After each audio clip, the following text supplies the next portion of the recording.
em về lặng im một mình. Chuyện buồn chưa qua, đừng khóc nữa, nước mắt không thừa. Vài giọt tuôn rơi cũng đủ làm tàn nát bầu trời.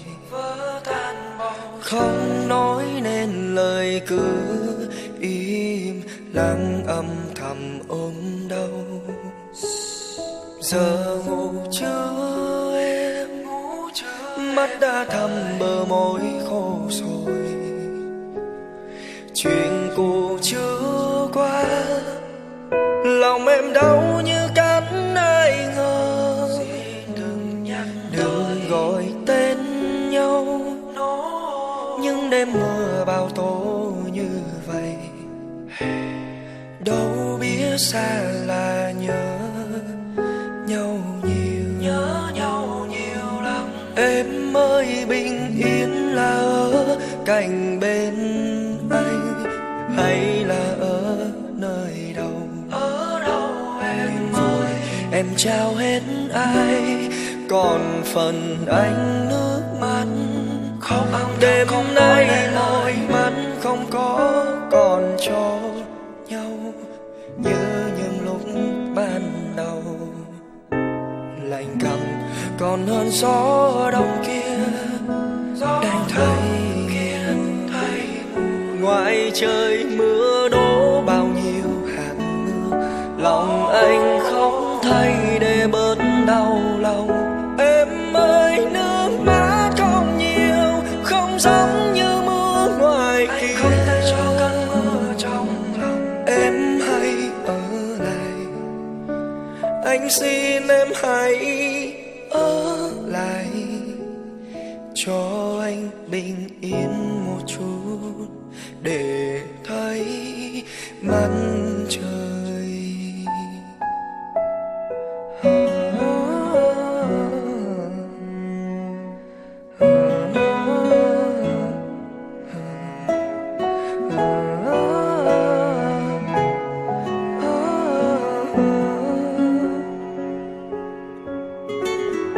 Ở phía xa chân trời, hãy nhớ anh bên đời. Đừng khóc nếu cô đơn ôm lấy mình. Giờ ngủ chưa em, mắt đã thâm bờ môi khô rồi.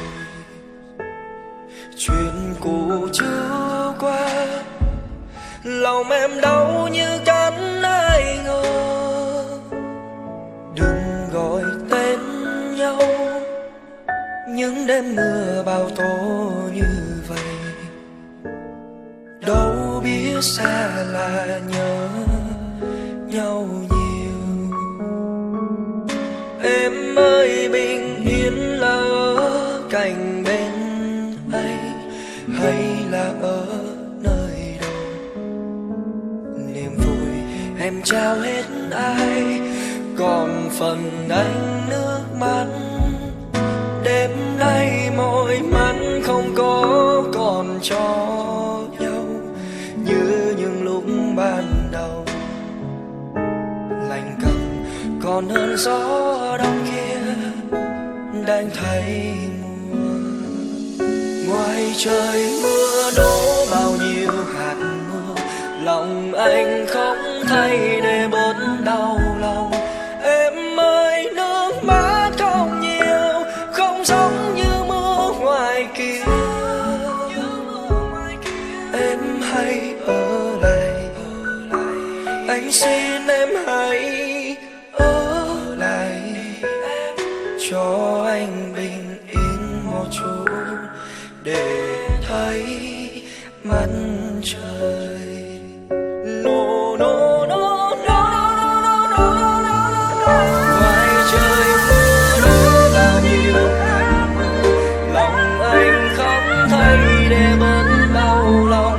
Em ơi nước mắt không nhiều, không giống như mưa ngoài kia. Em hãy ở lại, anh xin em hãy